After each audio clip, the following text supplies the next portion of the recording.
Puerto Princesa is known for its island hopping adventures and, of course, the underground river. But it also has parks and other spots that are worth visiting. Hey guys, again, welcome back to my channel, Blue Footprint. And today, join me as I explore the city of Puerto Princesa here in Palawan.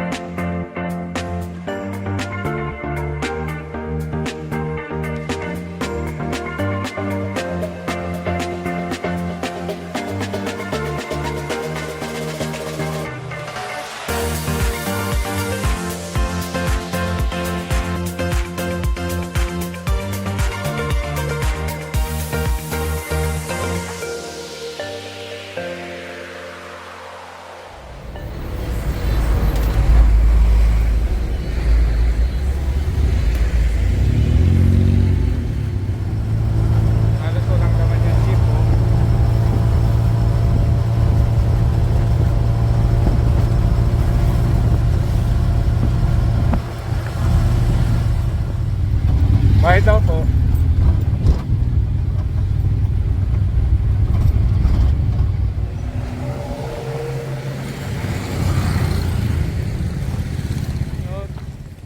Ito may signage dito.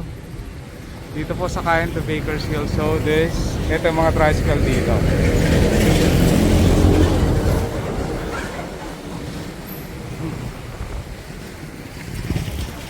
Saan po ya? Ito?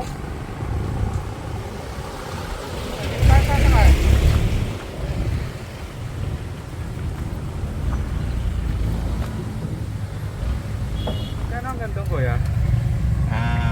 Per biyahe sir o magantay lang kayo? Pag ano isang biyahe, 40 lang po. Pag isang tao, 12 lang.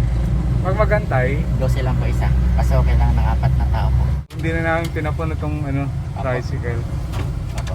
So na po tayo.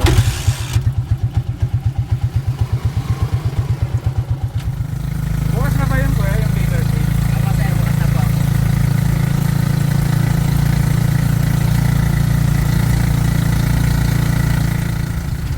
Kuya, anong street to?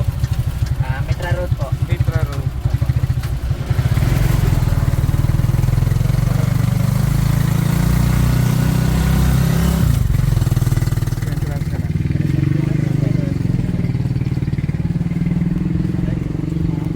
Ito. Bawal lang magdala ng mga food and drinks dito, so basura.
Just beside the Baker's Hill is the Mitra's Ranch. So, lalakarin lang. So, naglalakad ako ngayon papunta doon. Itong portion na to yata, yung loob nito. So, Mitra's Ranch is pag-aari ng yung dating senator, si Ramon Mitra. At itong road na dinadaanan ko ngayon is Mitra Street. No. Mitra Road. So, pinangalan sa kanila. So, siguro mga 5 minutes walk from the Baker's Hill ang Mitra's Ranch.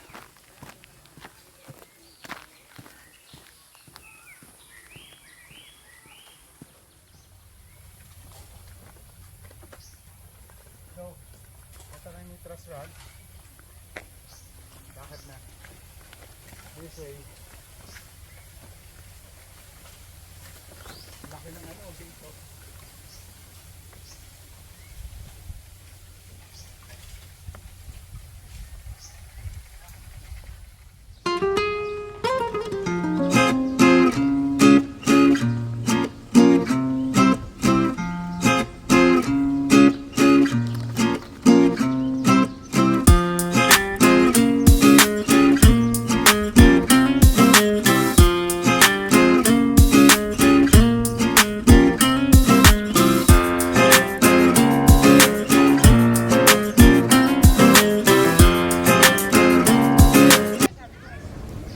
This ranch is also known as Rancho Santa Monica. Mitra's Ranch in Puerto Princesa is a significant part of Palawan City Tour's itinerary. Located in the hilly terrain of Santa Monica Heights, Mitra's Ranch is privately owned by the late senator and statesman Ramon V. Mitra Jr. The Graces family opened the ranch to the public and later on became one of the more popular tourist sites here in Puerto Princesa.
Now we're done with the Mitra's Ranch. Now, pabalik kami sa harapan ng Baker's Hill para mag-tricycle papunta naman sa Butterfly Farm.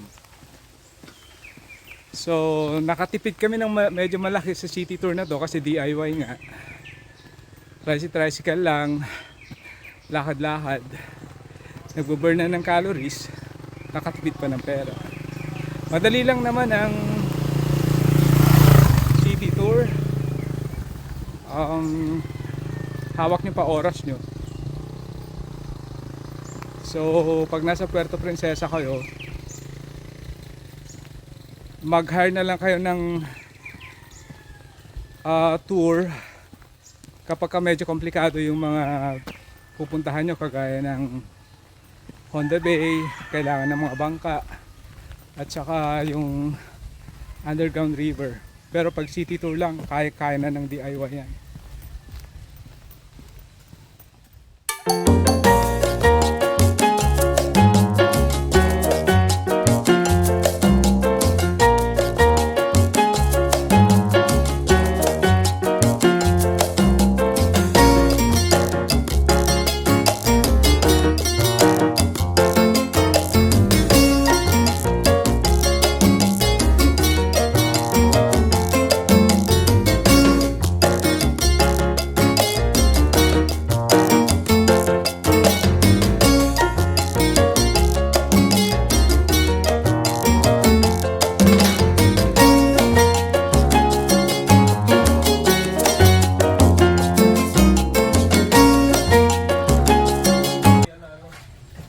Sige po. Hindi magandang tingnan.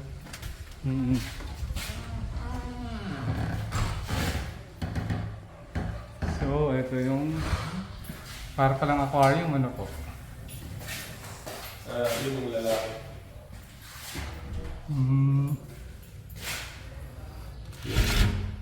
The most important bird in Palawan. Kayo yung dito ko, manager or what? Rodriguez po yung may-ari. Okay.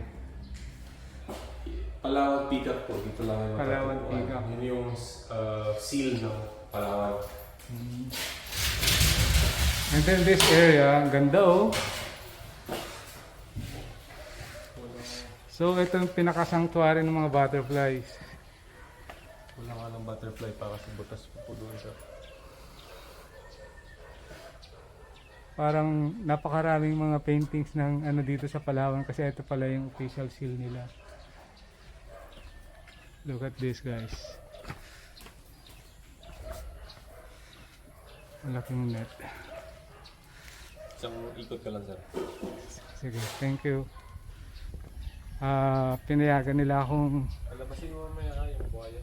i-feature. Etong ano, maski sarado, officially sarado pa sila. Pero pinayagan nila akong ikutin because of this vlog. Wala pa masyadong butterflies ngayon dahil parang nagbi-mate pa sila. Pinaparami.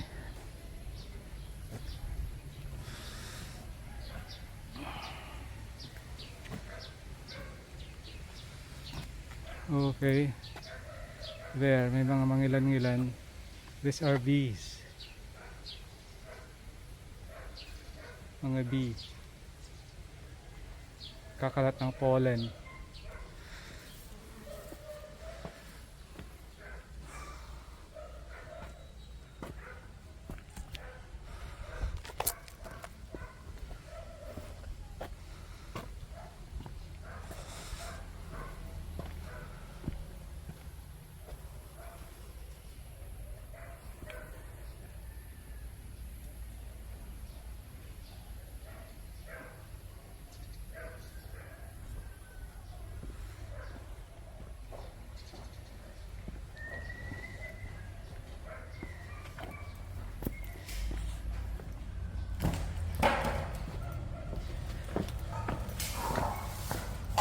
Sana si Kuya? Thank you po ah.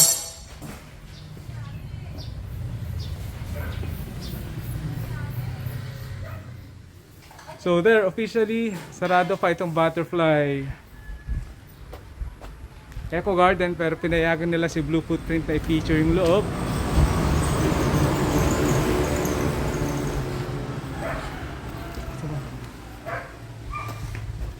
There. Pati itong mga food and drinks nila sarado pa rin. Yan.